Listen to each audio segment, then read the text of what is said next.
Today I'm going to be working on Clue 2 of the Lupine and Laughter Mystery Quilt by Bonnie Hunter, which is Flying Geese.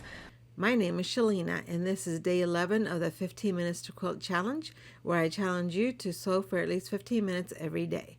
You can enter to win prizes. Stay tuned for more details later on in the video. I'm going to show you some different methods of making flying geese, and particularly I'm going to focus on making the 4 at a time flying geese, because that's my favorite method. So let's get started.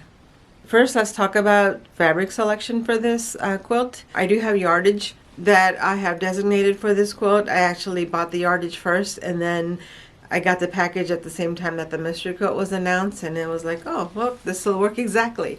And so my plan initially was to make a scrappy quilt and not buy yardage, but the yardage was already bought, so it seemed like serendipity to be able to do that. But I do want my quilt to be scrappy. First of all, I'm not sure about this yardage, whether it'll be enough of the right colors, because I didn't actually calculate that. And plus, I also have all sorts of boxes of scraps that I need to use up, and I think that would be a better way for me to go, is to use more scraps. That way, if I do run out of a particular fabric, I'll just be able to add another fabric of the same colorway, and then it'll look like it fits right in. Initially, when I made these blocks, my thought was that I would just take the particular scrap that I have and make all of the blocks from that, and then they'll be interspersed throughout the quilt, and so it'll be fine the way it is. But now I'm thinking I kind of want it to be more scrappy, because if I do find out that I need another block of these, I might have run out of fabric by then, and then I'll have one block which is a different fabric, which probably will work out okay, but it would be weird. I could avoid that. That would be good. Just trying to plan ahead of that. And also, because I have so many scraps, I really need to use them, so I have been cutting from the scraps. It takes longer to cut from scraps than it does to cut from yardage, because each piece has to be cut individually. But I do have a bunch of scraps that I have chosen for this quilt. So these are some scraps that I've found from my scrap stash. Most of my scraps are smaller than this. So what I did was, actually I'm running a little bit behind. I'm working on Clue 3 at the same time, so I made a list of all the sizes that I need to cut, and I'm starting with the biggest size and working my way down so that I can make the best use of the fabric that I have available. And my fabric is in all sorts of different size of chunks. And so it's just a matter of finding the right use for each piece of fabric that I have. But today I wanted to show you how to use a 4 at a time flying geese, and it'll be nice to be able to get one clue done so that I can check it off the list before I work on the next one.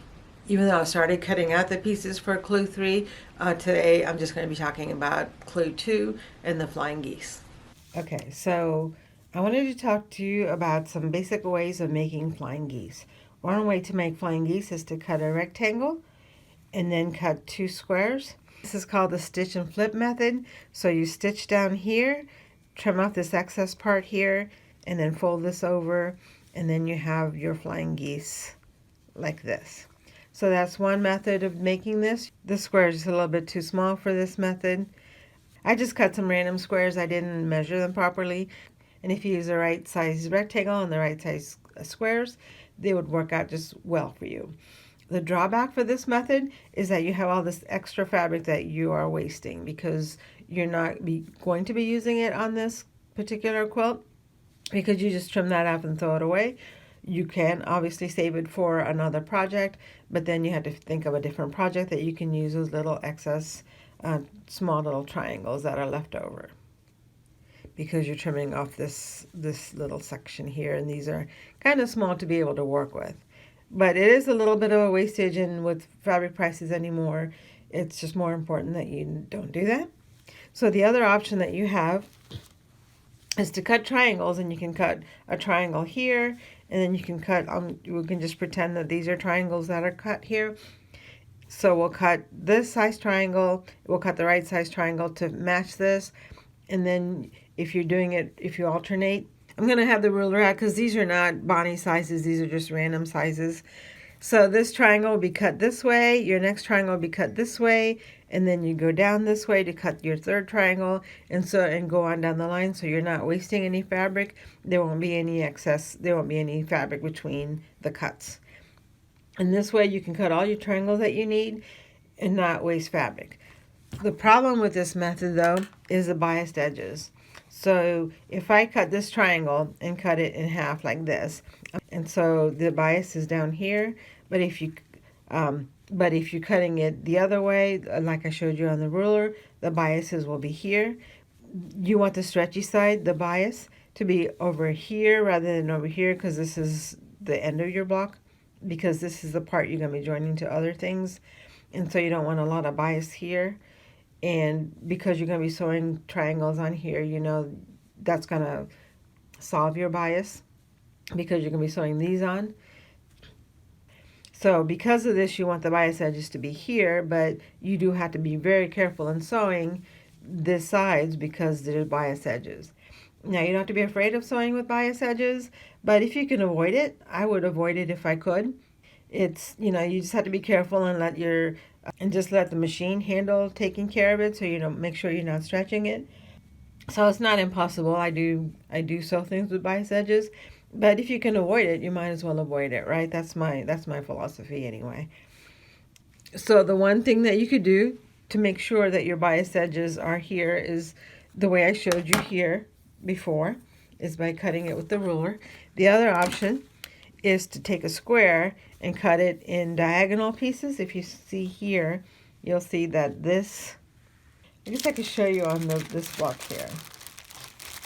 You can see here with this square that if you're cutting it corner to corner, your bias edges will be on the inside, which is what you want. So instead of cutting triangles, if you don't want to do that with a long row of triangles, especially if you're using scraps and you want to use a lot of variety, then you can just cut one square, which is what I'm doing, one square of each color, and cutting it into four triangles, and then your bias edges will be the outside, and that'll make it easier. So let me show you the method that will take care of both of your problems. It will avoid the excess that you have here. It also avoid the bias that you would have here, because you can, by sewing first and then cutting, you avoid having to play with the bias. You're going to sew first, and so the stitching will secure the bias edges for you. The secret word for today is share, because geese fly in a V formation to conserve energy during long migrations, and they share the leadership. So the way I'm working on this is, instead of cutting triangles first, I'm going to sew first and then I'm going to cut. And I'm going to use this method here to make my flying geese. So basically what I'm doing is I'm making my triangles first, and then I'm stitching onto them the flying geese part of it, these little things here. Instead of this excess being wasted, it's actually being used in the next, into another block. So this part here that you would trim off when you're making this stitch and flip method, you're going to actually use it for your other block. You're going to use it for another block. And so you're avoiding that waste, period. So you're still stitching and flipping. Let me show you a different color. Okay, here we go. So instead of stitching and flipping, we're going to pretend these are all the right sizes. Right now, again, it's not about the size. It's more about it's about how this all works. So instead of, we can still stitch and flip and use it. We'll have our triangles here. We'll have our flip triangle here. And then instead of chopping this off and throwing it away, we're going to use it for our next block here, and use the other excess for this block. Do you see how it's really saving you a lot, because you get to stitch and flip, but you're also saving on making those triangles. So the way that you work on this is that you would have there, you can look at the chart to figure out what sizes that you would need to cut. Okay, here's an example chart that you can look at. In the left column, you have the finished size of the flying geese that you want to work on. Usually the width is twice as big as the height. And remember, you always look at the finished size and not the unfinished size. And then the next column is the size of the large square, which is the goose. You would add 1.5 plus the width. And finally, the small squares, you need 4 of those, is the height plus 1 1/4.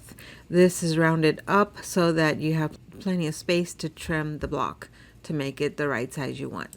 Okay, so basically what you're going to do is you're going to take the things that you want to be the wings of the flying geese, and you're going to put them on one edge of the square that you made, and then you're going to take the other square and put it on the other edge.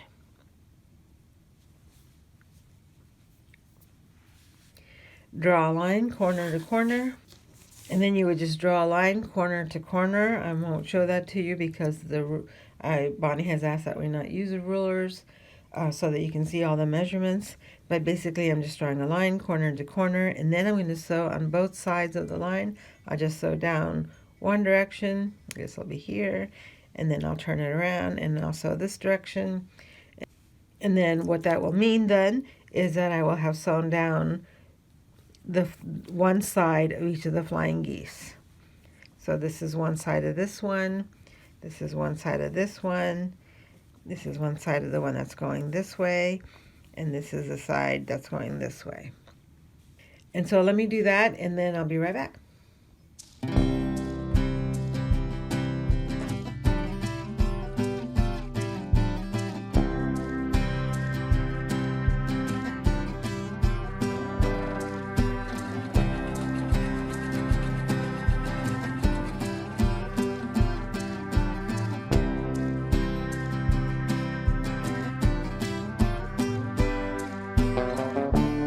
I don't normally pin, but you do have to be careful that if this is flipping up, then you need to make sure it lays flat.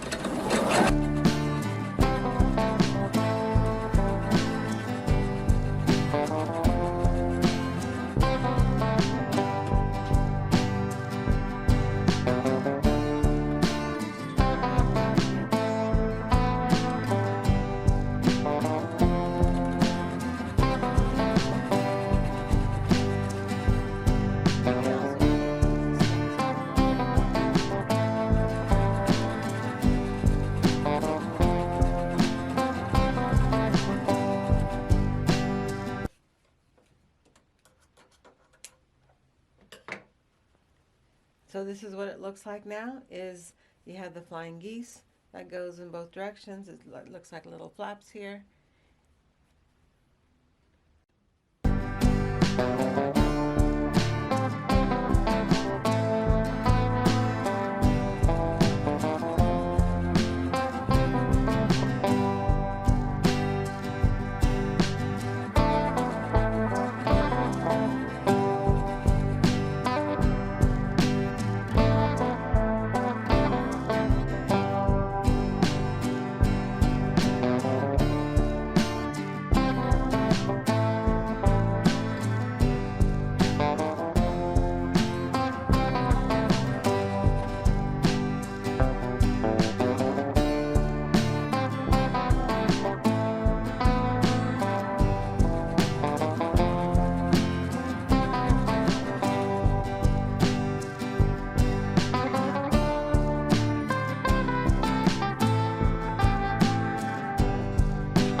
Okay, so I'm back. I've gone ahead and sewn on both sides of the line here. And so this is the cutting line, so I can go ahead and cut it now.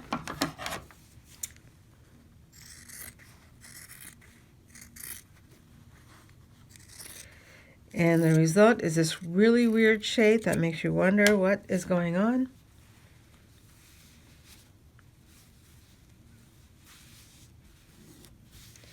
makes this little heart shape.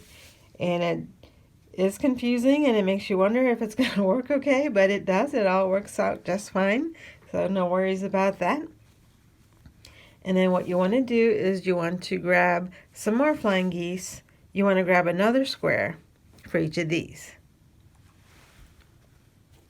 Okay, so this is what you end up with, right, with the flying geese.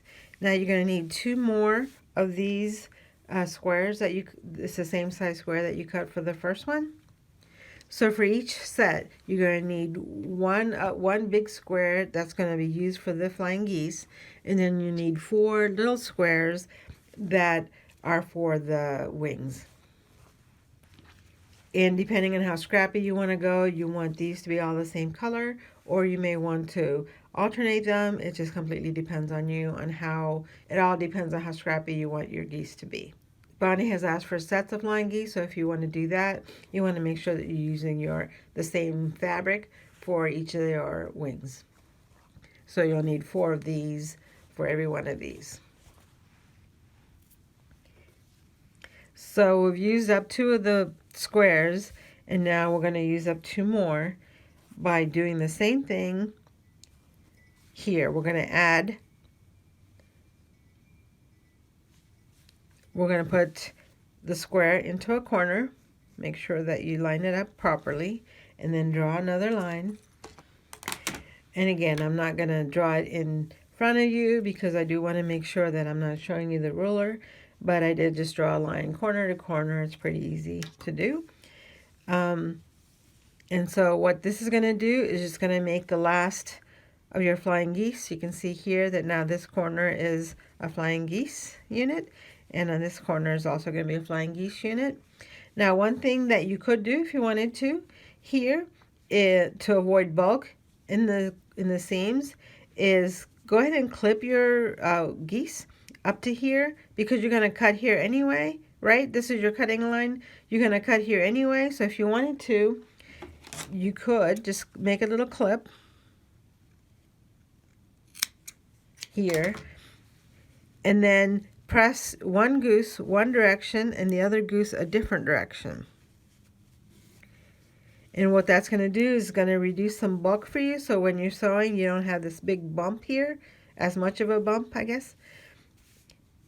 It's not that big a bump and you can manage it, but it kind of helps reduce that little bump here. And also when you're sewing the flying geese together, it has the seams going in different directions so that there's less bulk in the corners there at the points. Then you can just take this to the ironing board and press all of this down. I'm not going to do that for this tutorial, but generally this is what you want to do. And then you can sew this next seam down. Again, you're going to sew on both sides of the line on both of your pieces. You'll notice that my color choices here on this, what I'm combining with each other, don't match what Bonnie is asking for, so make sure that you follow her directions on what colors to put together. I'm just going to go ahead and sew from corner to corner to finish out the flying geese.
Okay, I'm back. I've gone ahead and sewn on both sides of this line on both of the pieces. And so it's basically now just a matter of cutting on the line again. So I experimented for you to see which side I should start with, whether I should start on this side or this side. And I started one way and the other one the other way, and it didn't matter either way. So that's not going to be a problem for you. You can start on either side that you are comfortable with. I'm going to go ahead and cut this one too. Okay. And so now it's just a matter of pressing this block. This fabric here was a big fabric. You only need one of these, and this one was the side fabrics, and you need 4 of those.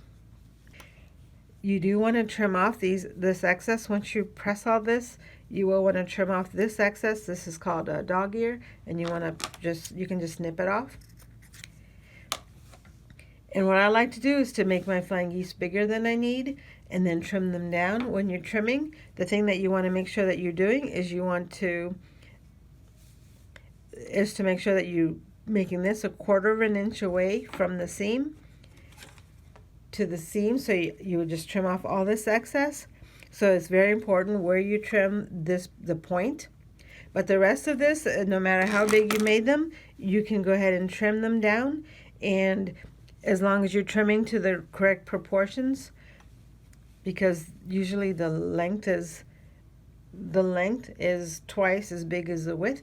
And as long as you're keeping those proportions correct, you can just keep trimming this down again and again until you get the size that you like. So for example, if I'm trimming it down a lot like this, let's make this color here. You can see that no matter how much I trim, I'm still going to keep getting the flying geese. As long as I'm keeping the percentages correct, I'm going to keep getting the same flying geese unit. The flying geese unit is going to be the correct size. So for this one, flying geese, you can make them bigger and trim them down to a size that's comfortable for you. So if you want to make a lot of teeny tiny flying geese, you can make it big and trim it down. Just make sure that this side here, you're only trimming down so that it's 1/4 of an inch away from the point, but everything else you can trim as much as you need. So there we have it. There's my 4 flying geese. Again, this is not exactly Bonnie's tutorial because because the colors are wrong. I just wanted to show you how to make the flying geese 4 at a time so that you can make your Lupine and Laughter mystery quilt. I also hope that you had a chance to sew along with me, and if you did, make sure you leave a comment to let me know what you worked on today, and you can get an entry in the drawing that way. The second way that you can enter to win whether or not you had a chance to sew today is to use the secret word of the day in your comment. Each winner will win a copy of the Quilt Journal plus some other goodies. Thank you for watching. I appreciate all of your support and hope to see you again tomorrow, if not sooner. Don't forget to subscribe so you don't miss tomorrow's video.